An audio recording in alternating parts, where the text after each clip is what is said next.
तुरुंगात राहून सरकार चालवता येतं का? अरविंद केजरीवाल आणि हेमंत सोरेन यांच्या अटकेनंतर देशभरात या प्रश्नाची खूप चर्चा झाली.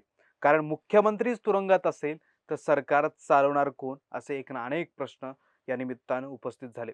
याच प्रश्नाचं उत्तर म्हणून आता मोदी सरकार नवा कायदा करतंय. यामुळं मुख्यमंत्रीच काय अगदी पंतप्रधानांनाही तुरुंगात गेल्यास आपली खुर्ची रिकामी करावीच लागेल.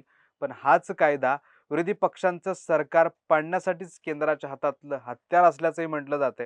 त्यामुळेच आजच्या या व्हिडिओमध्ये आपण 130व्या घटना दुरुस्ती विधेयकाचं पडद्यामागचं खरं राजकारण समजून घेणार आहोत. केवळ 30 दिवस जेलमध्ये राहिल्यावर बाय डिफॉल्ट पद कसं जाईल? सरकार याला क्लीन पॉलिटिक्स म्हणतंय, तर विरोधक याला विरोधकांना संपवण्याचं हत्यार का मानत आहेत? या कायद्यामुळं खरंच राजकारण स्वच्छ होईल की सुडाचं राजकारण वाढेल? हे सगळं कायदा काय सांगतो मध्ये समजून घेणार आहोत. त्यामुळे व्हिडिओ शेवटपर्यंत बघा. नमस्कार, मी ज्ञानेश्वर रेड्डी. तुम्ही पाहताय टीओडी मराठी. सुरुवातीलाच आपण 130 व घटना दुरुस्ती विधेयक काय हे जरा समजून घेऊ. 130वी घटना दुरुस्ती विधेयक काय?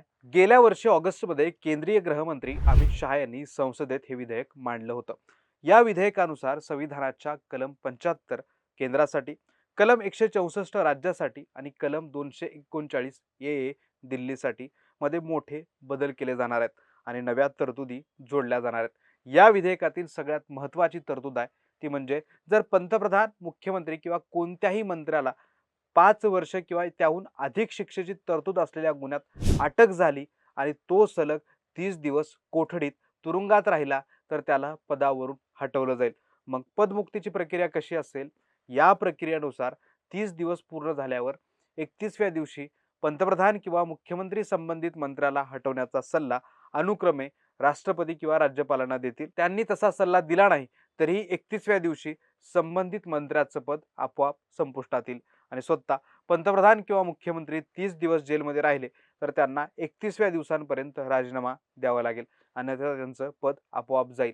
पण हो, जर ते नेते भविष्यात निर्दोष सुटले किंवा जामिनावर बाहेर आले तर राष्ट्रपती किंवा राज्यपाल त्यांना पुन्हा पदावर नियुक्त करू शकतात. जुन्या कायद्यात आणि नवीन विधेयकात फरक काय? सध्याच्या लोकप्रतिनिधित्व कायदा 1951 नुसार जोपर्यंत कोर्ट एखाद्या नेत्याला दोषी ठरवत नाही आणि किमान 2 वर्षाची शिक्षा सुनावत नाही तोपर्यंत तो अपात्र ठरत नाही. तसंच प्रिव्हेन्शन ऑफ करप्शन ऍक्ट नुसारही दोषी सिद्ध झाल्यावरच कारवाई होते.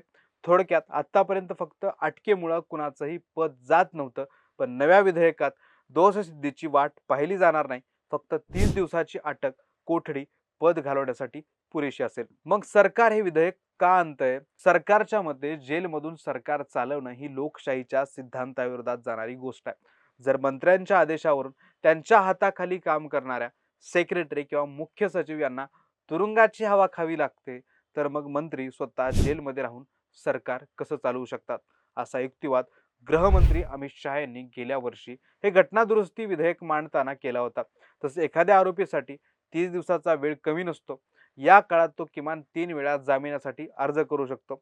जर 30 दिवस प्रयत्न करूनही कोर्टाने जामीन दिला नाही तर अशा व्यक्तीच्या सार्वजनिक पदावर राहण्याबाबत नैतिक प्रश्न निर्माण होतोच. हे राजकारण स्वच्छ करण्यासाठी आणलेलं विधेयक आहे असं सरकारचं म्हणणं आहे. मग विरोधी पक्षांचा विरोध का? तर हे विधेयक लोकशाही विरोधी आणि संघराज्य पद्धतीच्या विरोधात असल्याचा विरोधी पक्षांचा आक्षेप आहे. पहिली मोठी कायदेशीर अडचण म्हणजे नैसर्गिक न्यायाचं उल्लंघन. आपल्या न्याय व्यवस्थेत गुन्हा सिद्ध होत नाही तोपर्यंत व्यक्ती निर्दोष असते हे तत्व मानलं जातं. आरोपी असणं आणि दोषी सिद्ध होणं यात मोठा फरक असतो. पण इथे केवळ अटकेच्या आधारावर पद हिरावून घेतलं जाणार आहे. दुसरी कायदेशीर मेक आहे ती म्हणजे गंभीर गुन्हे या व्याख्यात. विधेयकात 5 वर्ष किंवा त्याहून अधिक शिक्षा असणाऱ्या गुन्ह्यांचा उल्लेख आहे. विधी सेंटर फॉर लीगल पॉलिसीच्या एका संशोधनानुसार भारतात असे तब्बल 2000 पेक्षा जास्त गुन्हे आहेत ज्याची शिक्षा 5 वर्ष किंवा त्याहून अधिक आहे. या संघटित गुन्हेगारी सारख्या गंभीर गुन्ह्यासोबतच सरकारी कामात अडथळा आणणं यासारख्या तुलनेने कमी गंभीर गुन्ह्यांचाही समावेश होतो. त्यामुळे एखाद्या किरकोळ कारणावरूनही मंत्र्याला 30 दिवस आत टाकून त्याचं पद घालवलं जाऊ शकतं. यामुळेच राजकीय सुडबुद्धीसाठी याचा वापर होईल अशी भीती विरोधकांना वाटते. आरजेडीचे खासदार मनोज झा यांनी तर आरोप केलाय की हे केवळ विरोधी पक्षांनाच नव्हे तर पक्षांतर्गत स्पर्धकांनाही संपवण्याचं हत्यार आहे. यासाठी ईडी आणि सीबीआयचा राजकीय हत्यार म्हणून वापर केला जाऊ शकतो. मग विधेयकाची सद्यस्थिती काय? गेल्या वर्षी संसदेत विरोध झाल्यानंतर सरकारने विधेयक भाजप खासदार अपराजिता सारंगी यांच्या अध्यक्षतेखाली 31 सदस्यांच्या संयुक्त समितीकडे पाठवलं होतं. इंडिया आघाडीच्या अनेक खासदारांनी या समितीच्या कामकाजावर बहिष्कार टाकला होता, कारण सत्ताधाऱ्यांचं बहुमत असल्यानं आपलं ऐकलं जाणार नाही असं त्यांचं म्हणणं होतं. तरी डिसेंबर 2025 पासून या समितीनं 10 बैठका घेतल्यात. 10 जुलैपर्यंत अहवालाचा मसुदा तयार होईल आणि संसदेच्या पावसाळी अधिवेशनाच्या तोंडावर 17 जुलैला या समितीचा अंतिम अहवाल स्वीकारला जाण्याची शक्यता आहे. सूत्रांच्या मते 30 दिवसांच्या पदमुक्तीचा वादग्रस्त नियम या अहवालात कायम असणार आहे, पण कायद्याचा राजकीय गैरवापर होऊ नये म्हणून काही संरक्षणात्मक अटी आणि गुन्ह्यांच्या स्वरूपाबाबत काही मर्यादा समितीने सुचवल्या आहेत. विरोधी पक्षांचे इंडिया आघाडीचे खासदार संसदीय समितीच्या अहवालावर आपला नकारात्मक चेहरा देण्याची शक्यता अधिक आहे. येत्या 20 जुलैपासून सुरू होणाऱ्या पावसाळी अधिवेशनात हे विधेयक संसदेत मांडले जाण्याची शक्यता आहे. थोडक्यात काय, सरकार जो कायदा राजकारण स्वच्छ करण्यासाठी आणतंय त्यामागं विरोधी पक्षांची सरकार पाडण्यासाठीचा छुपा अजेंडा असल्याची टीका होतीये. संविधान निर्मितीवेळी संविधान सभेतही अशा प्रकारच्या अपात्रतेच्या नियमावर चर्चा झाली होती. तेव्हा भारतीय संविधानाचे शिल्पकार डॉक्टर बाबासाहेब आंबेडकरांनी सावधगिरीचा इशारा दिला होता. त्यांनी म्हटलं होतं की संविधानानं अशा गोष्टीचं मायक्रो मॅनेजमेंट करण्यापेक्षा पंतप्रधान आणि जनतेच्या समजूतदारपणावर विश्वास ठेवायला हवा.